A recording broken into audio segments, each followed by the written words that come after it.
Give me a little Creed there, Mr. Neese, if you don't mind. Yeah, let's do a little what if here. Now we actually did this topic somewhat randomly 3 years ago on this podcast, but this is before Jim was on the show, and we didn't really elaborate. I like this what if talk once in a while. So I want to go into the bag a little bit here. What if Bret Hart did not leave WWF in 1997? As you guys know, controversy, of course, the Montreal Screwjob, the whole nine. Wait, Bret Hart left WWF in 1997?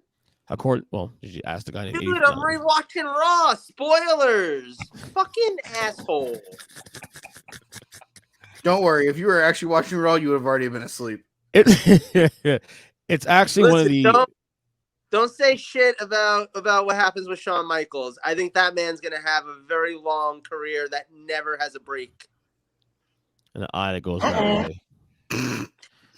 Anyway. No, I think he's straight for the entirety of the rest of his career. You know, he couldn't see it coming either. Don't worry about it.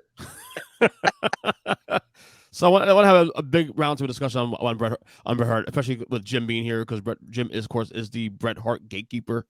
Bret Hart Mark, want to call it. So let's have a little discussion about Bret Hart in 1997. What if he stayed, and how do you book him? Can I give the first big hot take of this one? Go right ahead, brother. You just got here anyway, so go right ahead. If Bret Hart never leaves WWF in 1997, he's still wrestling today. Probably. How old is he right now? Well, maybe not till or no. He wouldn't be wrestling every week on TV, but fucking Sting's jumping off of shit at least once every 3 months. Here's what I'll say to you, Joe. Something like that. He'll definitely be more involved. He'll probably be more involved day to day in wrestling. If not on in ring, certainly as an agent or somewhat on productions. Yeah, that I would for sure. Because that's the scenario. If he never leaves WWF, he's not in WCW where Bill Amadeus Goldberg decides to fucking try to put his head off his shoulder. Bret Hart is only 2 years older than Sting. Yeah, that's amazing. Yeah. Ric Flair just had his last match, and that man's 105 years old. Well, I understand his last match so far. Ric Flair also has 10 lives. Terry Funk has had 37 retirement matches. Let's be honest. Ric Flair just had his last match until he has his next match. That's the factually, I think Bret Hart would still be we'd at least see him once a year pop up on AEW pay-per-view or Saudi Arabia where they fucking try to book Yokozuna every show anyway. They could actually get Bret Hart. I feel like Bret Hart is probably one of, if not the biggest butterfly effect in history of pro wrestling. I got Jim. I agree, EJ. I agree. He's got butt in pro wrestling. Butt effect. Mike, what were you saying? Wait, the butterface? Butterfly effect, buddy. Yo, Natty's a butterface. Joe, take another hit and fall half. Go to a bong, please, bro. Leave Natty alone. We love Natty. I guess I'll be the one that does it. I guess I'll be the one that rips the fucking Band-Aid off this bitch. Of course. If Bret doesn't leave, there is a Hart still wrestling right now. Correct. It's fucking Owen. Yep. No. Owen's not still wrestling. Owen. He's still alive. He's still alive. But he's not wrestling. Okay, maybe. That's what he meant, I think. Owen is still around. Yes. Owen may have a wrestling school where he can stay with his family. Maybe a wrestling school. Or maybe he's doing something because there is a Stampede wrestling. That's what I'm saying. He's doing something where he's going to be around to help the next generation. But some way. Everybody that knew Owen Hart was this dude was on a short path towards retirement. He had a window, and once he got to the money to get to that window, he was jumping. Yeah. So can I take us down the darkest timeline? Oh boy. Won't be the first time.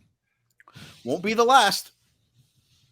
What if Bret were there and Owen's accident still had happened? That show stops. Bret might have literally murdered Vince that night and ended up in prison, and we might be having a whole different Bret Hart conversation. Yeah. I don't necessarily know that it goes that far, at least not that night, because I think that night would be more of him being. I think Bret would have been adamant that show doesn't go on. Yeah. I think that 100% happens, but I think at that point Bret, I think, is in the ambulance with Owen going to the hospital. I don't. But I also kind of believe in the one of the things Bret has said in the years since is that, like, if he was still in WWF, like, Owen wouldn't have done the stunt. And I tend to agree with that, mostly because, too, if Bret Hart's still in WWF, I don't think we get the blue blazer. That's why I was saying that. That's where I was going. I think even if Owen is still in the WWF in 1999, he's still Owen Hart. Like, we don't get the Black Heart. We don't get, like, the Danger. He doesn't go to the Nation of Domination. We don't get Owen in the Nation, and we don't get the blue blazer back. So we don't even have the opportunity for him to be in that stunt. Does Bret Hart also staying at WWE also slow down Austin's momentum also as well too? No, I know Austin was going where he was going either way. No, that was what my second point was going to be, was if Bret gets out of Survivor Series with the belt, I still think he drops it to Shawn. I think he drops it to him at Rumble when it's not in fucking Canada. Or he loses straight up to Austin at Mania. One of the two. I think Austin's walking out of Mania with the title, no matter who the fuck he It's very possible. It's very possible. Austin's winning that title at Mania no matter what. Let's be honest about that. Yeah, right. Here's one of the things that is wild. If they get through Survivor Series and they go on to the Royal Rumble, and that's where Michaels wins the belt, and Michaels is the transitional champion. He never gets hurt. Stone Cold. Shawn Michaels doesn't break his back. And by the way, that actually hurts The Rock's run, probably. It probably hurts The Rock's run. It also changes the course of Triple H. Yes. X-Pac. X-Pac probably doesn't even come back, to be honest. No. At least not until WCW goes down, and then who gives a fuck? The New Age Outlaws? You're talking about the Roadie and Billy Gunn. Like, the course of... And then if Triple H doesn't have the rise he does, or if it changes, I mean, maybe he still would have. But if he doesn't have that, if he doesn't take over DX, does he eventually become the Game? Does he get with Stephanie? Does the downfall of China happen? Does Triple H take over the company? Like, again, it's the fucking butterfly effect from this, man. Is insane. But I also think about too, you think about 98, 99, 2000, and some of the guys that came into the WWF, Jericho, Bowflex, Eddie Guerrero, Perry Saturn, Dean Malenko. Like, hold on, but Ken Shamrock actually in active competition? Like, some of those matches Bret could have had with those guys. Kurt Angle, we get the fucking dream match. But do you think guys like Eddie, Dean, Saturn, and Bowflex leave? Yeah. I could certainly see. I could certainly if see they're piling money. If they're piling money into paying fucking Bret Hart's contract, and they put that money for the four of them, if they walk into the office and say that they want to raise, they may not jump. I mean, the thing with Bret's contract is, I know AOL was paying a bunch of it. If Bret Hart ends up staying, I think it's because he gets a rework deal for much less money. Well, no, I meant WCW. The money that WCW was paying them.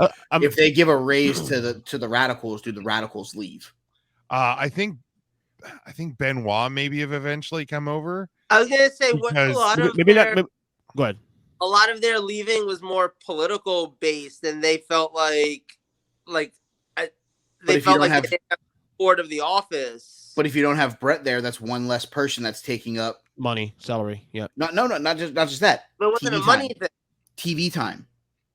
He was on the TV as much as almost as Hogan was in during his WCW run. This is true. So if you have two guys that are taking up that much TV time, and neither of them are in the world title picture, then next thing you know, you got to get your world champion on there for fucking 2 segments. Maybe not all 3 guys go at the same time. Maybe have like one or That's two. what I'm saying. Guys I think, like Jim said, I think Bowflex may go, but I think Eddie stays. Yeah, but I mean, I think if Eddie would have eventually come over. Correct. I agree. WCW was going down no matter what. No matter what. They was So, self-inflicted wound anyway. I don't think you get the radicals, but I think you get each one of the radicals over at some point. To trickle down as opposed to just one big thing. I mean, fuck, sign me up for that Bret Hart Kurt Angle dream match that we never got. Fuck Holy yeah, hell. dude. Let's go. Yeah, so I think that's one of the biggest things is I think he would have had a long career, and even too because Bulldog had gone back to WCW. Then that's when he broke his back and ended up getting really addicted to pills, which eventually did his undoing. There are so many freaking horrible things that have happened that is, and look, it's not because Bret Hart left, but like because everybody kind of controls their own fate. But like when you look at it, there's a lot of things that change because of it. So yeah, I think he would have wrestled most likely a long career in WWF, and he'd be kind of one of those guys that you would break out every now and again at the later part of his career. And I think he would have transitioned into a producer role. So I guess let's ask the question. Are you thinking of the same question I am? Probably not. I don't know. Question mark? My guess is probably not, Joe. Let's get you ask yours, and then let's say it at the same time. Oh, no, let's not. 1, 2, 3. Mike, you go first. What's the question? Would he be running NXT right now? Ooh, with Shawn Michaels. I can see that definitely. He might be. I mean, I get you'd still have Shawn in some way, shape, or form helping, but would Bret be the number one guy? Shawn might have ended up being. See, I don't know, man, dude. And not to take it down a dark path, Shawn Michaels was on the road to disaster. Yeah, I was gonna say you go on that road. I'm gonna go that road. So if Michaels him getting hurt was almost a fucking godsend. Yes, it was. If Michaels doesn't break his back and doesn't miss that time, there's a real chance he don't find Jesus. He don't find Jesus. Right, like Michaels may not be here or in any condition to be involved at that level of a company. Involved, but be dead. No, he certainly could be. I mean, yes, but the way Jim was saying it, like he couldn't be, like he wouldn't be involved with the company in any way more than being maybe a Hall of Famer. Like he may not be part of the day-to-day operations in the fucking war room. But like, I mean, personally, like I would want Bret Hart helping run NXT today. Absolutely, yeah. With the shit that went down with stroke hand, with getting kicked in the fucking head. Like it amazes me, and I know he's done a couple of like classes down there, but it actually kind of. Well, and I guess it's probably just because he lives in Calgary and he doesn't want to relocate to fucking Florida. They're in Florida, but it surprised me that they haven't tapped into him more.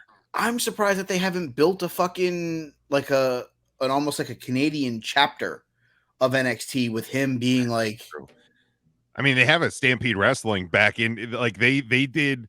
I saw last month or 2 months ago, the Victoria Pavilion, which is where the old Stampede used to run their shows. They did 1,300 people there, for their show. Like, yeah, do fucking NXT Calgary, man. Like, why the fuck not?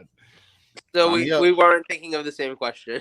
Thank God. What was yours? So what was your question, Joe? I'm dying to know now. When do you think, if Bret Hart was already retired at this point, when do you think he would have had his retirement match, and against whom?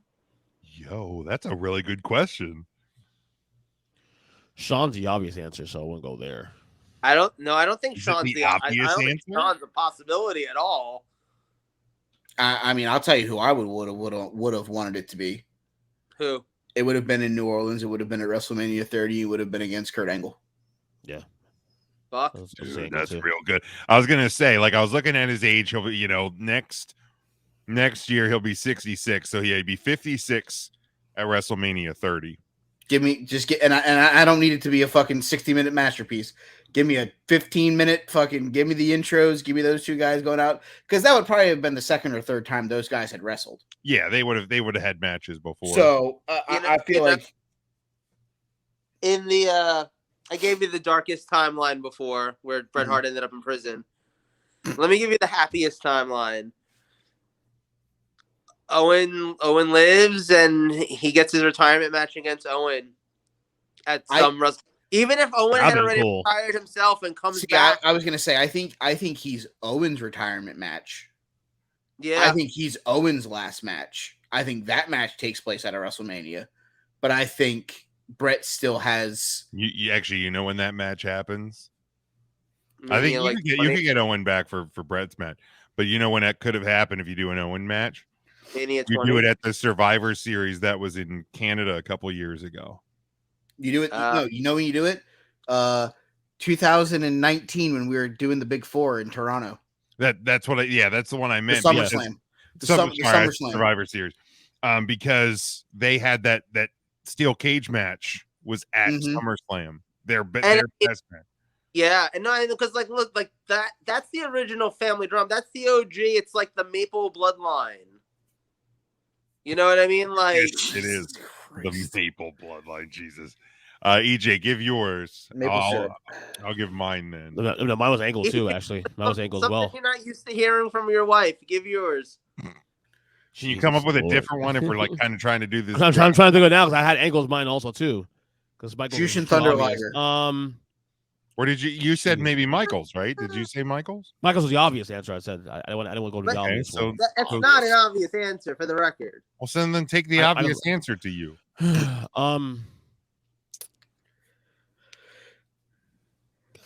I think there's a more obvious answer than Sean that isn't Kurt Angle that if nobody picks, I would like to state. What? I'm trying to think of it. There it is. What? There it is. Austin? Yeah. Absolutely. Now granted, it's a question of does Austin want to come back to do that? So no. I can see that being Austin's retirement match in the same vein that The Rock was his retirement match in 2003. Okay. The Rock, again, we just stated The Rock may not be who The Rock is if Bret is still Owen's still alive. So Bret is being. I don't know that Rocky or Triple H are the ones that I would question. It's the guys after them that I'd be more like, do we get the, like Jim said, do we get the New Age Outlaws? Does Waltman come back? Like the way Rock and Triple H progressed, they may have progressed slower. Yeah, those guys still fucking were getting TV time. You'd hope, right? There, you think. But remember, they did the first time with Rock and Might Be a Thing that failed. Reboot. It failed because of that stupid ass fucking haircut. Yeah, that too. But once Hart was the picture, cut that chip head off your head. Between Hart being on the picture and then Michaels getting hurt, 98 was wide open because you needed heels. So I don't disagree. I love the Austin answer though. I would have said something like maybe like Scott Hall maybe. I wouldn't mind seeing that. Little Razor Bret rematch from like Royal Rumble in '93. Yeah, but I think that match happened somewhere else. I don't think that match is his last match. No, probably not. But I can see that match happening though again.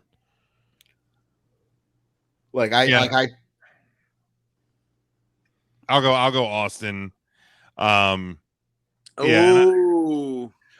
go Austin at WrestleMania 29 because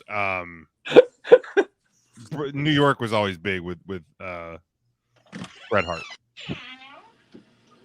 Angle's really the best one, to be honest with you. Do I even want to know what's happening? Nope. No, you don't. Nope.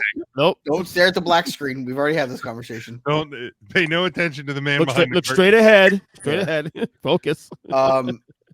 So I guess looking at this, obviously we all agree that Austin was still getting the title after. Yeah.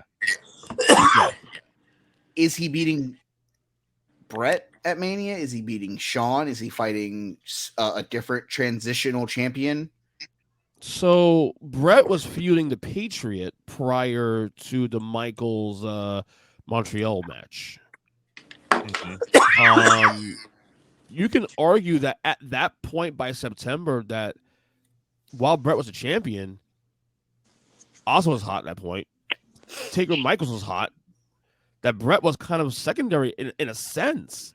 So I don't know if you heat him up again by Mania 14. If so, I mean, a lot of questions there. I think it's either Bret or Michaels for the title. Michaels could have won the title at the next pay-per-view after Survivor Series or at the Rumble. Rock Bottom or whatever the fuck it was called. Then it would have been a 2-month title reign or 3-month title reign for Michaels, lose to Austin. At the next pay-per-view after that was D-Generation X in your house. Yeah, so literally Michaels could have won it there, and that was a throwaway. It was a throwaway. Well, but my point is, it didn't have to be a throwaway. It's literally the DX pay-per-view. Right. That's where Michaels could have won. Right. True. It happened in Springfield, Massachusetts. So that could have very easily been your title win. But you could have also done Bret versus Austin version. What would that have been? The third time they would have went one-on-one? Yeah, on a pay-per-view, yes. That'd be the third time. And yeah, it would have time out of Mania. Yeah. Survivor Series first time, then was Mania, then it was So, and it was 1 year after the Bret turn and when Austin started to become that babyface run. So I think that caps off that 1 year long feud. I think there's no doubt they do at Mania because of the fact that Mania 13 was such a success because of that match alone. Yeah, that match still today is arguably a top 3 match in Mania history. It's a really God, it's so fucking good. So yeah, I'll actually say Austin loses or Austin beats Bret. Okay. Anything else on what if Bret Hart? I mean, what a fucking that's a fucking journey we just went on, man. Like that's the thing. We you take a cold shower. Really is insane. So Jim, on my YouTube page, I clipped that us three did 3 years ago. It was only a 3-minute clip. I was like, you know what? It was easy, but I want to do a little more elaborate discussion on this now with you guys. I got one that we have an angle that we haven't looked at. Is it dark or is it light? Is it dark or is it light? It's light. Okay. Gay man just said angles. I'm a little worried. That's what she said. That's not what she said. You guys think if Bret had stuck around in WWE and he was there and in good favor, maybe even part of creative, yada, yada, yada, when Davey Boy Smith Jr. and Tyson Kidd first came into the company and Natalya, would they have maybe lasted longer? Would they have gone more of a push? Would that have been absolutely was influence? Absolutely. I don't know that Davey Boy Smith Jr. was ready. 2008-ish they came in, 2007-ish. He was very green in the ring. Like, I think Tyson was ready. I don't know that Natty was ready, and I don't think that DH was ready. But I also think if Bret is there and more active, he's able to get them more prepared for that chance. That's possible. It's very possible. I'm not going to also, I mean, here's the deal. I know he is a piece of shit, and he is a self-destructive piece of shit.